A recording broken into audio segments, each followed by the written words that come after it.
नमस्कार, जी न्यूज देख रहे हैं आप। मैं हूं अदिति अवस्थी। शाम के 7 बज चुके हैं और बुलेटिन की शुरुआत सबसे अहम खबर के साथ करते हैं। बात करेंगे सुपर साइक्लोन अम्फान की, जिसने पश्चिम बंगाल में बड़ी तबाही मचाई है। अम्फान तूफान 160 से 180 किलोमीटर प्रति घंटे की रफ्तार से आया। कोलकाता एयरपोर्ट तक को ये क्षतिग्रस्त कर गया। कोलकाता के कई इलाकों में पानी भर गया, यहां तक कि एयरपोर्ट भी पानी में जलमग्न हो गया। पश्चिम बंगाल में तूफान से तबाही कितनी ज्यादा हुई, इसका अनुमान अभी लगाया ही जा रहा है। तूफान से सबसे ज्यादा तबाही पश्चिम बंगाल के दीघा में हुई है। भारी बारिश के साथ ही आंधी तूफान की वजह से सड़कों पर पेड़ गिर गए। अम्फान तूफान 160 किलोमीटर प्रति घंटे से भी ज्यादा रफ्तार से पश्चिम बंगाल के तटीय क्षेत्र दीघा से टकराया था। समुद्र में कई मीटर ऊंची लहरें उठी। एक साथ आंधी तूफान बारिश ने इस तटीय इलाके में भारी नुकसान पहुंचाया और अलग अलग जगहों के तटीय इलाकों में भी भारी नुकसान हुआ है। ये 4 तस्वीरें आपको दिखा रहे हैं आपकी टीवी स्क्रीन पर। पश्चिम बंगाल, ओडिशा की तस्वीरें, जहां अम्फान तूफान ने भयंकर तबाही मचाई है।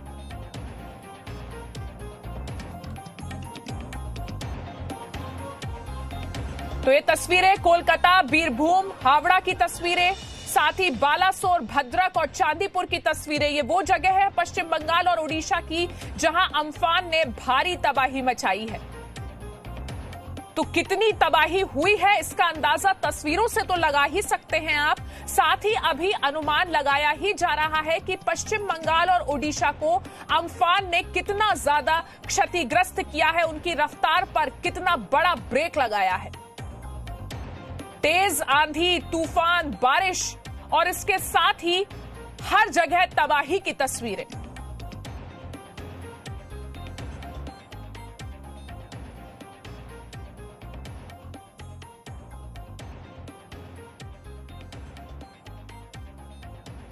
और पश्चिम बंगाल की मुख्यमंत्री ममता बनर्जी के मुताबिक अम्फान से राज्य में 72 लोगों की मौत हुई है। ममता बनर्जी ने प्रधानमंत्री नरेंद्र मोदी से राज्य का दौरा करने की भी मांग की है।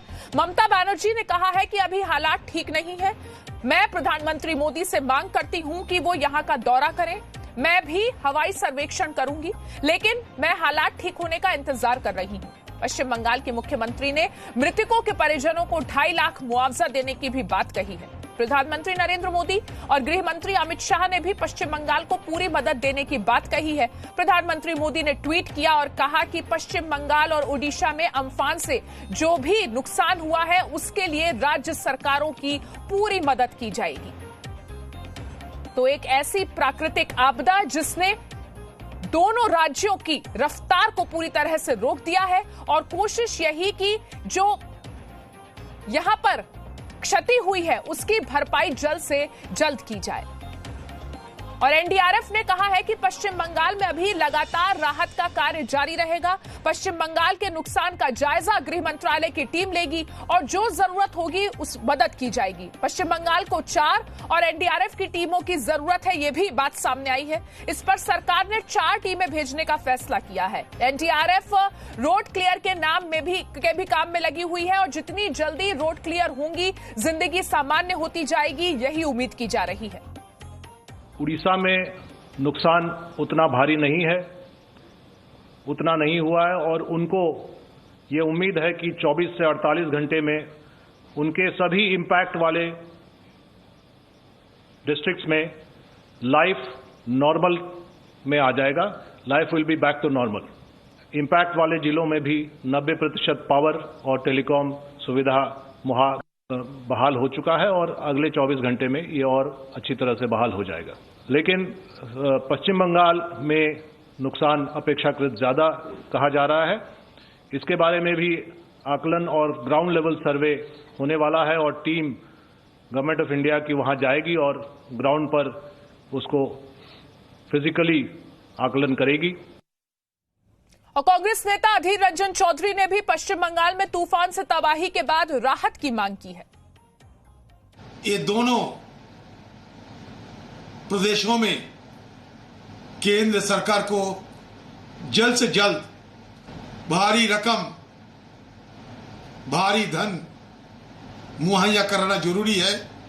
हमारे देश की प्रधानमंत्री जी को भी उनसे मदद मांगते हैं और गुजारिश भी करूंगा कि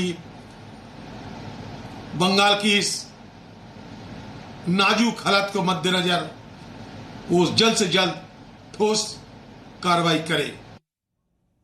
और अब आपको दिखाते हैं पश्चिम बंगाल में अम्फान के कोहराम की कुछ तस्वीरें।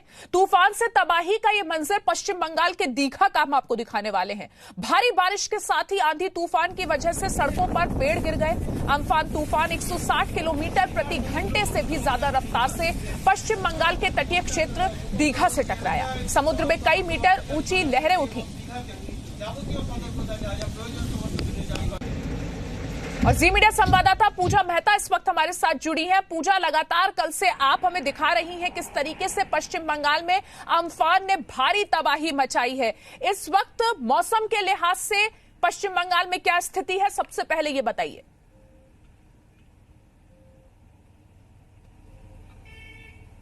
देखिए अदिति, आपको बता देते हैं मौसम के लिहाज से ये कहा जा सकता है कि फिलहाल क्लाइमेटिक कंडीशंस काफी बेहतर है। मौसम बदला है, रात भर जो है बारिश हुई है, लेकिन सुबह से ही अलग अलग हिस्सों में बारिश नहीं हुई है।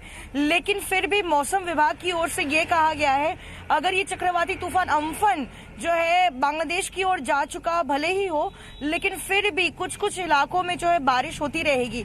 तो ये थी जो है मेट ऑफिस की तरफ से कहा गया है। इसलिए भी खुद जब मुख्यमंत्री ममता बनर्जी ने ये कहा कि वो एरियल सर्वे के लिए जाएंगी तो उसमें 1-2 दिन का समय लगेगा, क्योंकि अभी भी कुछ कुछ इलाकों में बारिश हो रही है। तो वो एरियल सर्वे तभी कर पाएंगी जब क्लाइमेट जो है पूरी तरीके से ठीक हो जाएगा। जी पूजा, लगातार आपसे अपडेट लेते रहेंगे, लेकिन इस वक्त एक और अहम खबर, देश में कोरोना से सबसे ज्यादा पीड़ित राज्य महाराष्ट्र है, उससे जुड़ी खबर भी अपने दर्शकों को दे।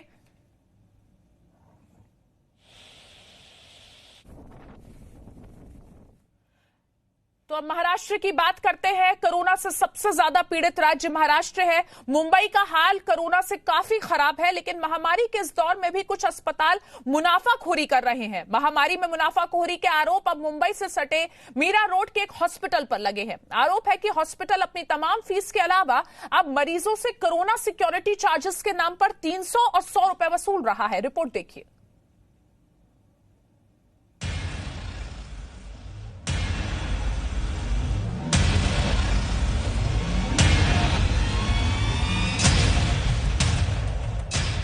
हॉस्पिटल के इस वीडियो में व्हीलचेयर पर बैठे शख्स का नाम है नरेश मंचल।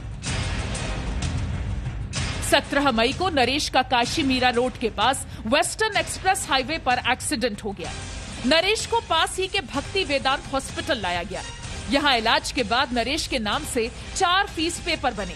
पहला हॉस्पिटल कंसल्टेंसी फीस का, दूसरा सीटी स्कैन और एक्सरे का, तीसरा दवाइयों का और चौथा जिस पर अब विवाद हो रहा है वो है कोविड-19 सिक्योरिटी चार्जेस का। हॉस्पिटल ने नरेश से 300 रुपए कोविड-19 सिक्योरिटी चार्जेस के नाम पर वसूले।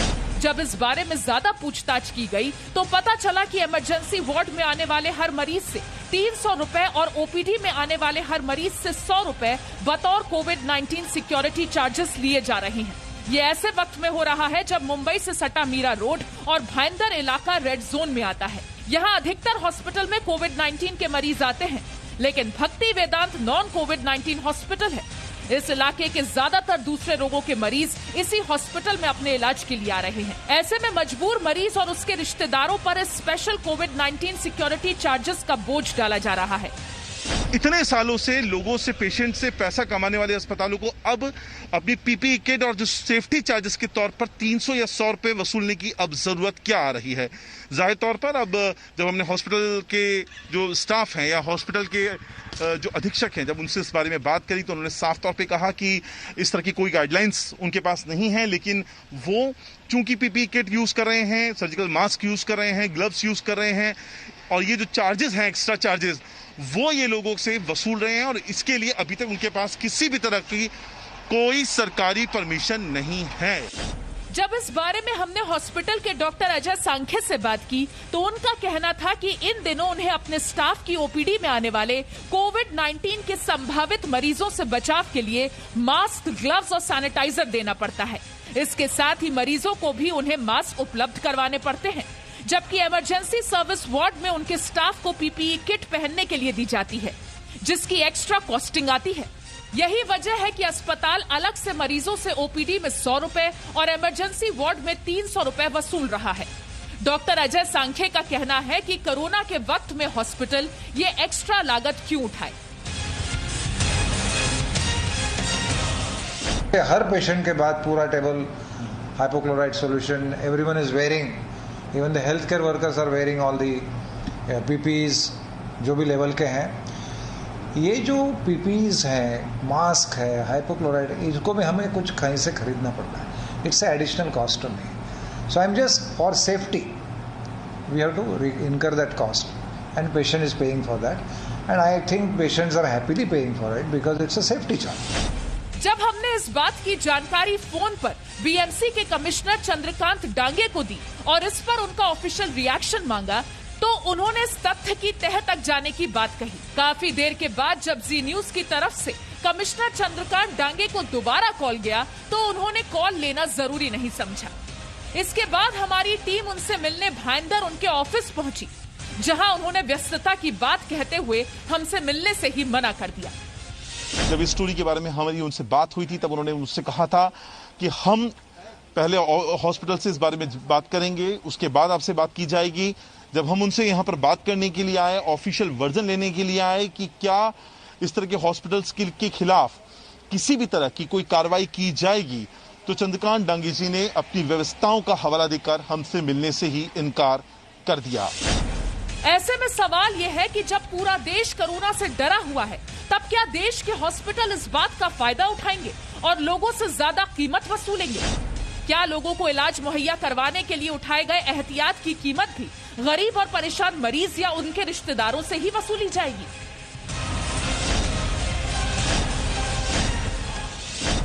मुंबई से अंकुर त्यागी के साथ ब्यूरो रिपोर्ट, जी मीडिया। और मुंबई से आई इस खबर पर और अपडेट्स देने के लिए जी मीडिया संवाददाता राजीव हमारे साथ इस वक्त जुड़ गए हैं। राजीव, जिस तरीके से हमने देखा कि एक अस्पताल जो बिना किसी गवर्नमेंट परमिशन के कोविड चार्जेस ले रहा है, और अब जब हमारी तरफ से हमारी टीम उनसे ज्यादा जानकारी लेना चाहती है, तो अस्पताल ने चुप्पी साध ली है। अदिति, साफ है कि जिस तरीके से हमारे सहयोगी अंकुर ने इस पूरी खबर को दिखाया और इस पूरे खबर के तह तक जाकर प्रशासन की भी बातें की, प्रशासन से इस बारे में भी बात करनी चाहिए, लेकिन प्रशासन ने इस बारे में बात करना तो दूर, मिलना तक गवारा नहीं समझा। यह साफ है कि जिस तरीके से इस दौर में, यानी कोविड-19 के दौर में, कोरोना संक्रमण के दौर में जिस तरीके से ये बातें सामने आ रही हैं कि हॉस्पिटलों का दायित्व है कि वो सबसे पहले रोगी का इलाज करें, ना कि इस तरह के अलग अलग चार्जेज लगाएं। और इस तरह के अलग अलग चार्जेज लगाने के बाद जिस तरीके से बातें सामने आ रही है, वो सरासर गलत कही जा सकती है। हालांकि अभी तक हॉस्पिटल प्रशासन से इस बारे में बहुत दूसरी सफाई न दी गई और ना ही प्रशासन ही इस बारे में कोई बात कह पाया है कि आखिर वो इस पर किस तरह की कार्रवाई कर रहे हैं। हालांकि पहली बार वो जरूर कह चुके हैं कि मैं इस मामले के तह तक जाऊंगा और इसके बाद बात करूंगा, लेकिन जैसे ही हमारे सहयोगी ने इस बाबत उनसे पूछना चाहा, उनसे बातचीत करनी चाहिए कि आखिर इस मामले में वो अभी तक क्या कर चुके हैं, लेकिन उन्होंने मिलना तक गवारा नहीं समझा। जाहिर है कि जिस तरीके से ये महामारी का समय है और इस महामारी में कुछ लोग जो हैं जो मुनाफाखोरी की बातें करते हैं, वही ये सामने उदाहरण दिख रहा है कि हॉस्पिटल, क्योंकि जिस तरीके से देखा जाए कि आखिर कई हॉस्पिटल बंद हैं, लोगों को इलाज करने के लिए कहीं ना कहीं किसी हॉस्पिटल में जाना पड़ा। हालांकि भक्ति वेदांत जो हॉस्पिटल है, जो कि मीरा रोड का हॉस्पिटल है, वो कोविड-19 हॉस्पिटल नहीं है, एक सामान्य सा, क्योंकि उससे अलग किया गया है।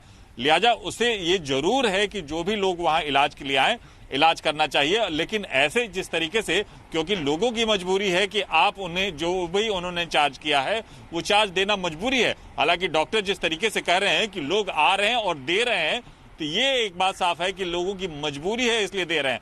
अगर आप बताएं कि उन्होंने कहा कि जैसे ग्लव्स देना, मास्क देना, पीपी किट देना, ये एक्स्ट्रा होता है, तो हॉस्पिटल में अगर कोई जाएगा तो कोई डिनर टेबल नहीं मांगेगा, कोई डिनर के लिए वहां थालियां नहीं मांगेगा, या कोई उसके लिए ऐसा मुहैया नहीं होगी। अगर आप कोई भी वहां आता है तो आपको इलाज के बाद सैनिटाइज करना ही होगा, क्योंकि जिस तरीके से इलाज करना, क्योंकि वहां कोई ऐसा नहीं कि कोई भोजन करने जाता है और इसके बाद और यही सब ऐसे लूपहोल्स हैं जिनको लगातार हम जी न्यूज पर दिखा रहे हैं। इस वक्त एक और अहम खबर दिल्ली से, दिल्ली की बात करनी भी अब जरूरी हो जाती है। लॉकडाउन में काफी छूट मिल चुकी है दिल्ली में, सड़कों पर वाहनों की कतार लंबी होती जा रही है, तो उन मरीजों के लिए भी राहत की खबर है जो कोरोना के अलावा दूसरी बीमारियों का इलाज करवाने के लिए परेशान थे। अब हॉस्पिटल्स में ओपीडी की शुरुआत हो चुकी है। मरीजों को किस तरह से देखा जा रहा है बता रही है जी मीडिया संवाददाता पूजा मक्कड़। कोरोना अब हमारे जीवन का हिस्सा है, ये बात समझते हुए अब सभी सर्विसेज शुरू की जा रही हैं। हॉस्पिटल की ओपीडी सेवाएं भी शुरू हो गई हैं, लेकिन किस तरह की एहतियात बरती जा रही है ये हम आपको दिखाने की कोशिश कर रहे हैं। अगर आपको कोई भी ऐसी दूसरी बीमारी है जिसके लिए आप बहुत दिनों से डॉक्टर के पास जाने का इंतजार कर रहे थे लेकिन कर नहीं पाए, वो अब आप कर सकते हैं, क्योंकि हॉस्पिटल्स ने जो तैयारी की है वो आपको नजर आ रही होगी। सीट्स को सैनिटाइज करना, 2 कुर्सियों के बीच में सोशल डिस्टेंसिंग के निशान लगाना, यानी कि अगर कोई बैठेगा तो वो इस तरह से बैठेगा कि बीच में एक कुर्सी खाली रहे। साथ ही साथ सीट्स को लगातार सैनिटाइज करना, फ्लोर्स को और सरफेसेस को आप पीछे देखिए किस तरह से सैनिटाइज किया जा रहा है, क्योंकि फ्लोर्स और सरफेसेस जो होते हैं बिलिंग काउंटर के, वो सरफेसेस होते हैं जहां पर लोग हाथ लगाते हैं। ऐसे में ये ख्याल रखा जाता है कि उस एरिया में अगर कोई आता है, उसने किसी टेबल को, किसी फ्लोर को छुआ है, तो उसे भी बार बार सैनिटाइज किया जाए। जिस व्यक्ति को काउंटर पर बैठे किसी व्यक्ति से सलाह लेनी है, स्टाफ से बात करनी है, उसके बीच में एक शील्ड रहती है, उस शील्ड के दोनों आर पार ही लोग बात कर सकते हैं और अपना रजिस्ट्रेशन, ओपीडी की प्रक्रिया पूरी करा सकते हैं।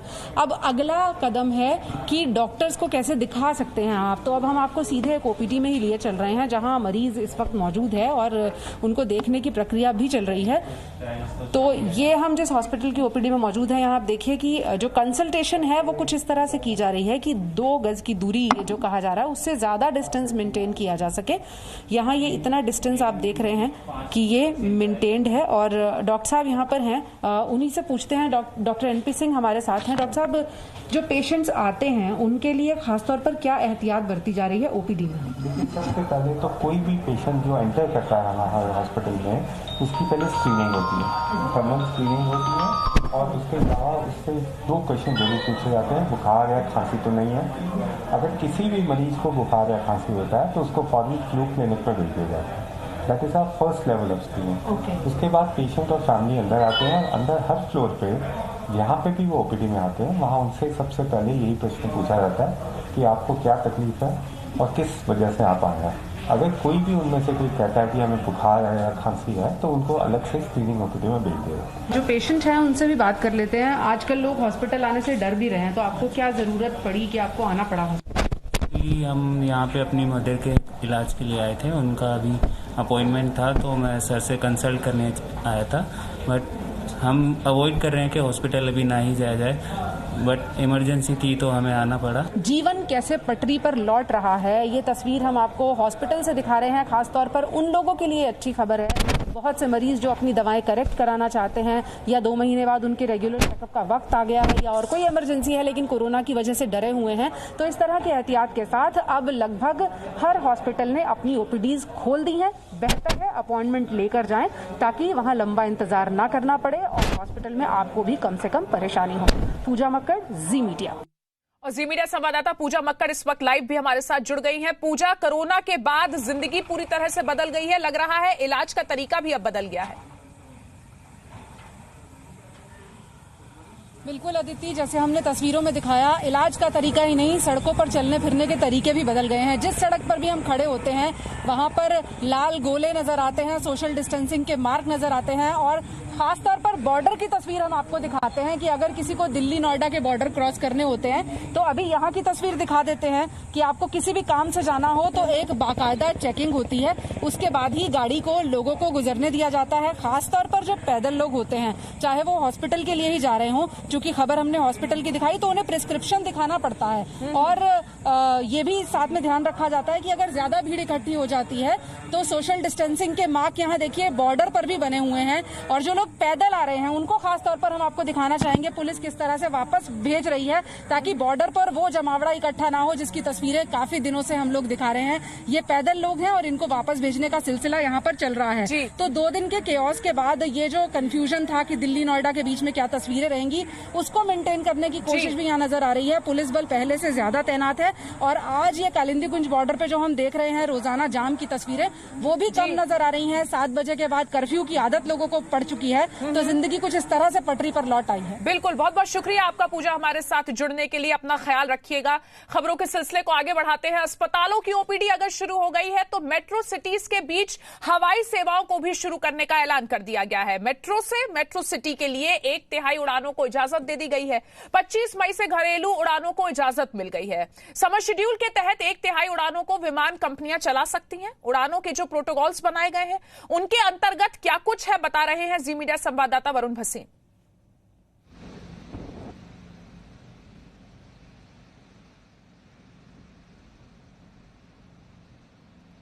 जी मीडिया संवाददाता वरुण भसीन हमारे साथ इस वक्त जुड़ गए हैं। वरुण, 25 मई से घरेलू उड़ानों को छूट मिल गई है, फिर से शुरू हो जाएंगी घरेलू उड़ान। ऐसे में क्या नए नियम होने वाले हैं एयरपोर्ट्स के अंदर, हमें बताइए।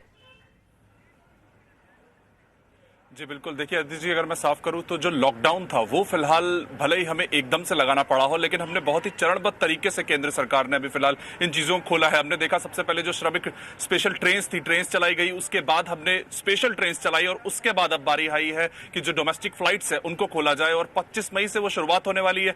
हालांकि जो उड़ानें हैं वो 1/3 अभी फिलहाल उड़ेंगी जितनी टोटल है उसमें से हर कंपनी की अलग अलग तरफ से। लेकिन इसमें जो सबसे जरूरी बात है जो अब यात्रियों के लिए कि जो नियम है वो बहुत कड़े हो गए हैं। अगर उन नियमों की बात करूं तो सबसे जरूरी बात जिसकी हम हमेशा से बात करते आए हैं, आरोग्य सेतु ऐप आपके लिए बहुत जरूरी होने वाली है। अगर आप एयरपोर्ट में अगर एंट्री चाहते हैं तो अपनी आईडी के साथ साथ उस आरोग्य सेतु ऐप को जरूर डाउनलोड करके जाएं और उसमें वो हरा निशान यानी कि आप एकदम क्लियर है, आप पॉजिटिव नहीं है, वो निशान जरूर आपके साथ होना चाहिए आरोग्य सेतु में। और इस चीज के भी सुनिश्चित किया जाएगा कि जिसके पास ऐप नहीं है उसका एक सेल्फ डिक्लेरेशन फॉर्म भी वहीं पर आपको दिया जाएगा। और 14 साल से अगर कोई बच्चा ऊपर है तो उनके फोन में ये होना बेहद जरूरी है। और बहुत सी ऐसी चीजें हैं जो फिजिकल चेक इन होता था एयरपोर्ट्स पे, अब वो फिलहाल नहीं होगा और सीधा आपको वेब चेक इन करना होगा। और आज हमने जैसे दिखाया कि बाहर जो मशीन्स पहले वेब चेक इन के लिए अंदर लगी होती थी, अगर आप जाते थे तो अब फिलहाल उनको बाहर भी लगा दिया गया है, जिससे कि जो यात्री आ रहे हैं वो बाहर से ही उस चीज को पूरा सुनिश्चित करें कि मेरे पास चेक इन करने के लिए सारी चीजें हैं, सारे डॉक्यूमेंट्स है वो बाहर से ही प्रिंट करवा पाएंगे। और इन्हीं चीजों, क्योंकि अभी फिलहाल वो जो भीड़ है उसको दूर करना है, वो केओस ना हो। हमने देखा यही कोशिश की जा रही है और कम से कम कॉन्टैक्ट के जरिए जिंदगी को दोबारा पटरी पर लाने की हर तरफ कोशिश है। कोरोना के काल से निकलना मुश्किल है लेकिन नामुमकिन नहीं। एक छोटा सा ब्रेक यहां लेते हैं, फौरन लौटेंगे, बने रहिए हमारे साथ। No signal, no worry. Presenting Z News app with live TV, latest updates and expert opinion. Available on Google Play and App Store. Download it now.